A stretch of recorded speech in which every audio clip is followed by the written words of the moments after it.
જય શ્રી કૃષ્ણ મિત્રો, આજે આપણે મગના લાડવા બનાવીશું.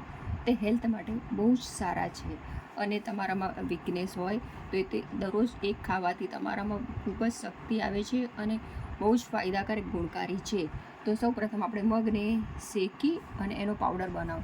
તો જો મેં આ શેકી અને એનો મગનો પાવડર બનાવી લીધો છે અને એમાં સામગ્રીમાં ઘી, કાજુ બદામનો પાવડર, પછી બોરું ખાંડ અને ગાર્નિશિંગ માટે મેં બદામ લીધી છે.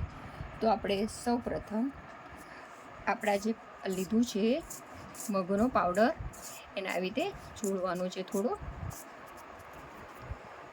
પછી એમાં આપણે બોરું ખાંડ નાખીશું. આમાં આપણે ખાંડની જગ્યાએ આપણે ગોળ પણ નાખી શકાય છે. અને મેં જે આ કાજુ બદામનો પાવડર લીધો છે એ 2 ચમચી એ હું નાખી દઉં છું. અને ઘી આમાં જેટલું જોઈએ એ પ્રમાણે નાખવાનું છે. અને નાખી અને એને પછી હલાવવાનું છે. આવી રીતે હલાવવાનું.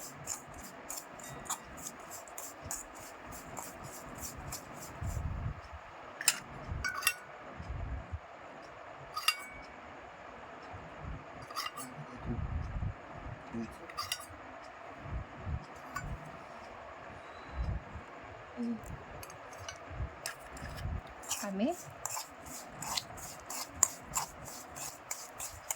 અડધી વાટકી ઘી લીધું છે.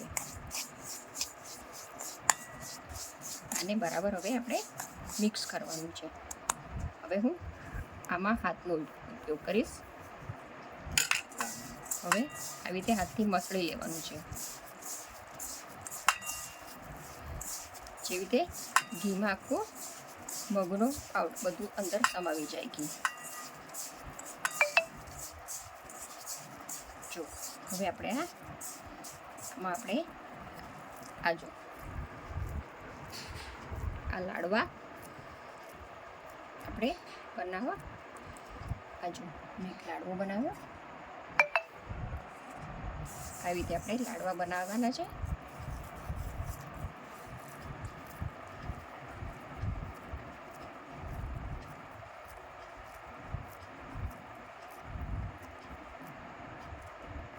જોઈ શકો છો કે આપણે આવી રીતે લાડવા બન્યા છે.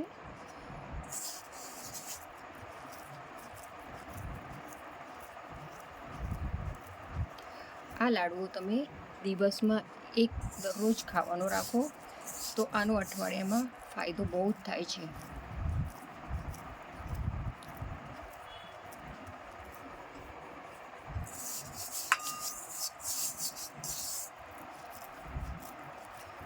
મારા લાડવા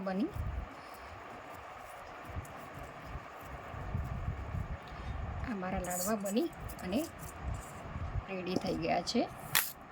હવે આપણે એને બદામથી આ લાડવા રેડી છે. આપણે બદામથી એને ગાર્નિશિંગ કરીશું.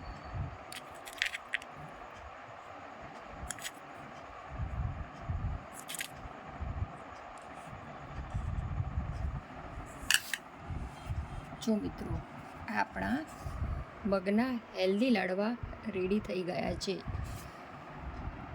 જોઈ શકો છો તમે આ મગના હેલ્ધી લાડવા. જય શ્રી કૃષ્ણ.